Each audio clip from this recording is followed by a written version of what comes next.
472 mil brasileiros quebraram em 2024. Não conseguiram levantar da cama, não conseguiram trabalhar, não por preguiça, por colapso mental.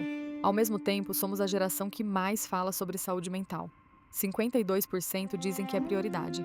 Terapia virou café com amigo. Todo mundo tem ansiedade no Instagram, mas olha o paradoxo. Quanto mais conscientes ficamos, mais doentes nos tornamos. Afastamentos por ansiedade cresceram 400% em 10 anos. Suicídio entre jovens sobe 6% ao ano, todo ano, há 13 anos e anos. Como é possível? Como a geração com mais acesso à terapia, medicação e informação sobre saúde mental é a mais doente da história? A resposta não está na sua cabeça. Está no sistema que lucra 468 bilhões de reais por ano com seu sofrimento. E ninguém quer que você perceba.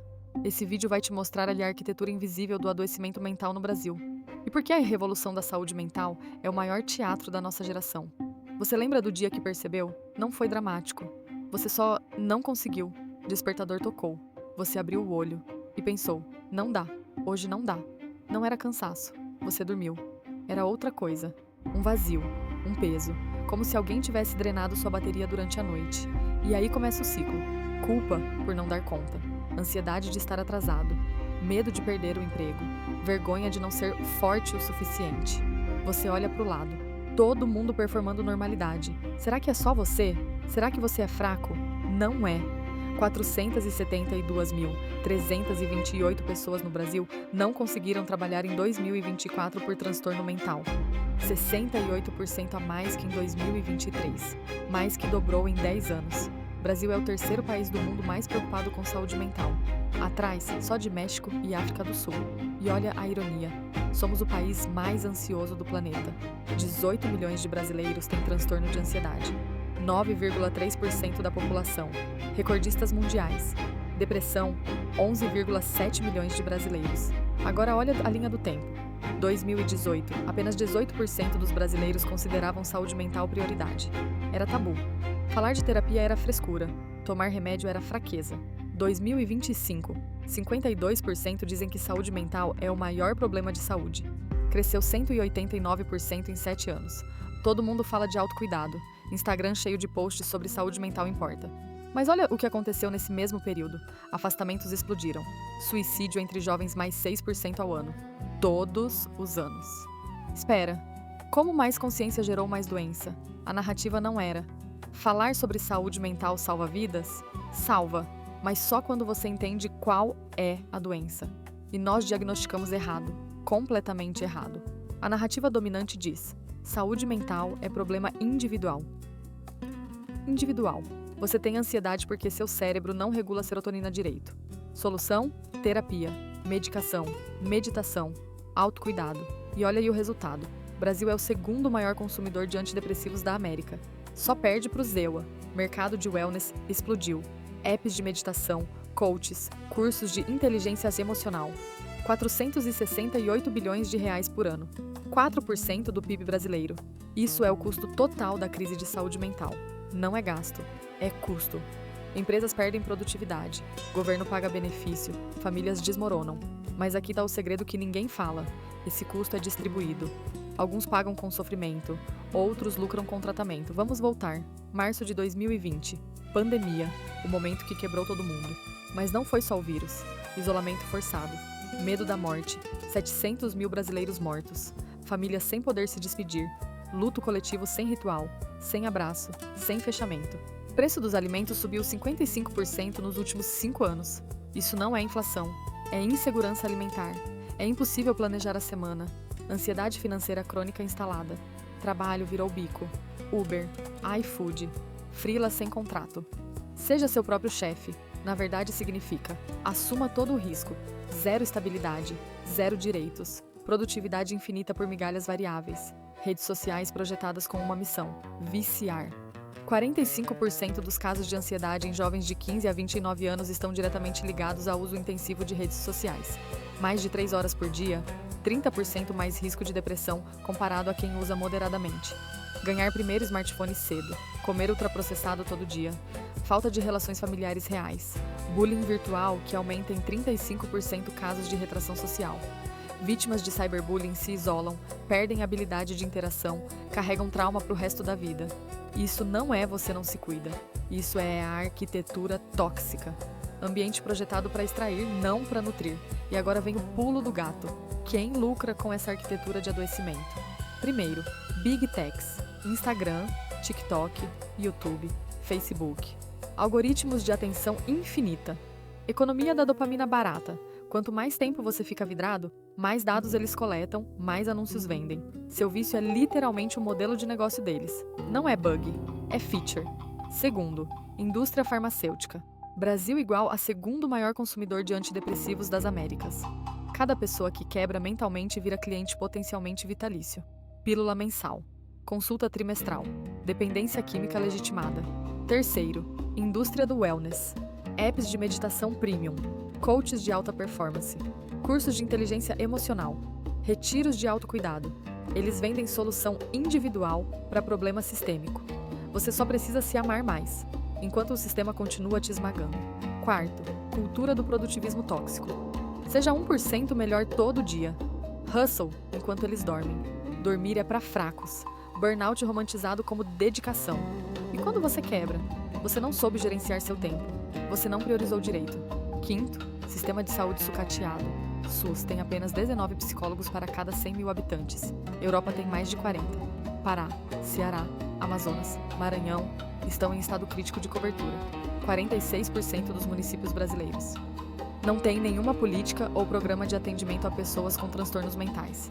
Tempo de espera para conseguir consulta com psicólogo no SUS? Meses, às vezes mais de 6 meses. Só 34% dos brasileiros acham que os serviços disponíveis são bons ou muito bons. Média global é 42%. Estamos abaixo. E o pior, 80% dos brasileiros acreditam que muita gente simplesmente não tem condições de pagar por bons cuidados de saúde mental. Terapia particular custa R$ 150 a R$ 300 a sessão. Psiquiatra, R$ 300 a R$ 600. Quem ganha salário mínimo não acessa. Mulheres negras enfrentam camada extra de violência, racismo estrutural, mais machismo, mais barreiras econômicas. 54% estão insatisfeitas ou extremamente insatisfeitas com situação financeira contra 39% das mulheres brancas. 10,4% relatam diagnóstico de depressão versus 15,2% das mulheres brancas. Não porque sofrem menos, mas porque acessam menos diagnóstico e tratamento. Vê o ciclo perfeito agora? Sistema te adoece através de precarização, tecnologia viciante, insegurança financeira. Te convence que o problema é você, sua falta de resiliência. Te vende tratamento caro que não resolve causa raiz.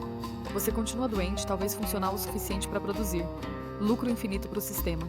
E o mais genial, eles te convenceram que falar sobre saúde mental é a revolução.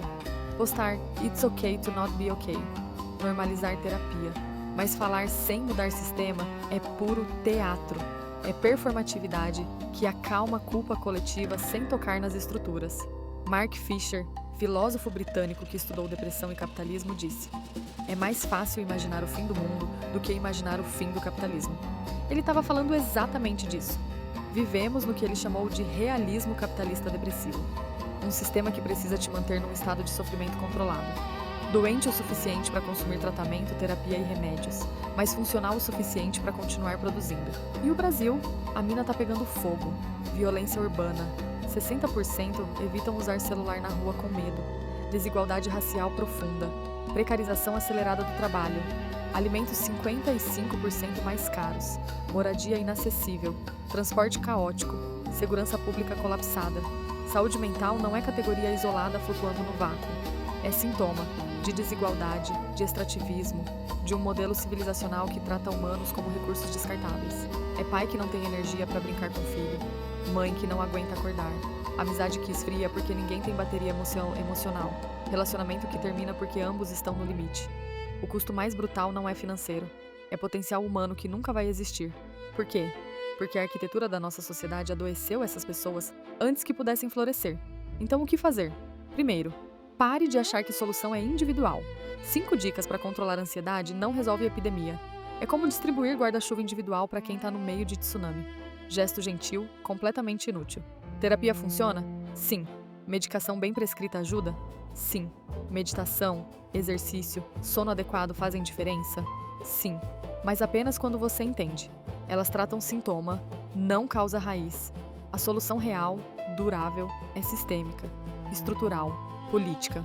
E você sozinho não pode derrubar sistema, mas pode fazer escolhas arquiteturais que protegem sua mente enquanto luta coletivamente por mudança.